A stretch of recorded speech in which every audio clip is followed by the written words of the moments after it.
आज मी करणार आहे तवा पुलाव कढईमध्ये। त्यासाठी मी माझ्या घरी जे कोलम तांदूळ होते तेच घेतलेले आहेत। तुम्ही कुठलेही तांदूळ वापरू शकता, बासमती किंवा पुलावाचे तांदूळ। 1.5 वाटी तांदूळ घेतले, त्याच्यात 1.5 भांड पाणी घातलं, 1 चमचा मीठ घातलेला आहे, 2 चमचे मी लिंबाचा रस घालणार आहे त्याच्यामध्ये। त्यानंतर त्याच्यात ही टेस्ट मेकरची क्यूब मिळते, ती 1 क्यूब घातली आहे, 1 पळी तेल घातलंय। त्यानंतर हे फ्लॉवर आहे, फरसबी आहे, गाजर आणि बटाटे आणि 2 टमॅटो, असं सगळं मी कुकरला 1 शिट्टी काढून घेणार आहे। 2 कांदे, 1 टमॅटो, 1 शिमला मोठ्या फोडी कापून घेतल्या, थोडी आलं लसूण घेतलेली आहे। टमॅटो जे शिजवलेले होते त्याच्यामध्ये आलं लसूण घालून त्याची पेस्ट करून घेणार आहे। कढईमध्ये घातलंय तेल, त्याच्यात घातलंय थोडं जिरं, थोडी हिंग, 1 अर्धा चमचा हळद, 1 चमचा तिखट, छान परतवून घ्यायचंय आणि त्यामध्ये घालायचे आहेत आपले कापलेले कांदे। ते कांदे आपण व्यवस्थित 2 मिनिटं छान मऊ होईपर्यंत परतून घेणार आहोत।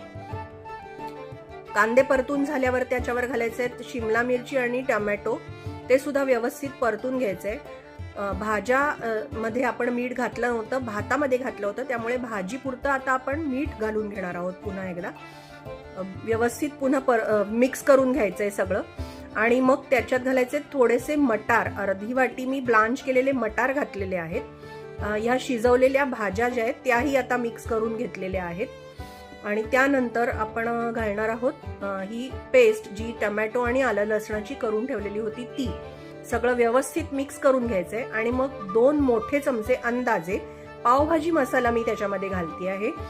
सगळं छान मिक्स करून घ्यायचं आणि मग त्याच्यामध्ये भात घालायचा, जो शिजवून घेतलाय तो मोकळा होण्यासाठी मी परातीत काढून ठेवला होता आणि तो आपण घालून छान मिक्स करून घ्यायचंय आणि त्याला आता आपण 5 मिनिटं छान वाफ काढून घेणार आहे। 5 मिनिटं दणदणीत वाफ काढून झाल्यावरती त्याच्यावर भरपूर कोथिंबीर पेरायची आहे। 2 चमचे पुन्हा एकदा आपण त्याच्यामध्ये लिंबाचा रस घालणार आहोत। टॅन तयार आहे आपला तवा पुलाव इन कढाई। त्याच्यासोबत मी दही रायता केलेलं आहे, पापड भाजलेले आहेत, चमचमीत खा, टुमटुमीत राहा, बाय।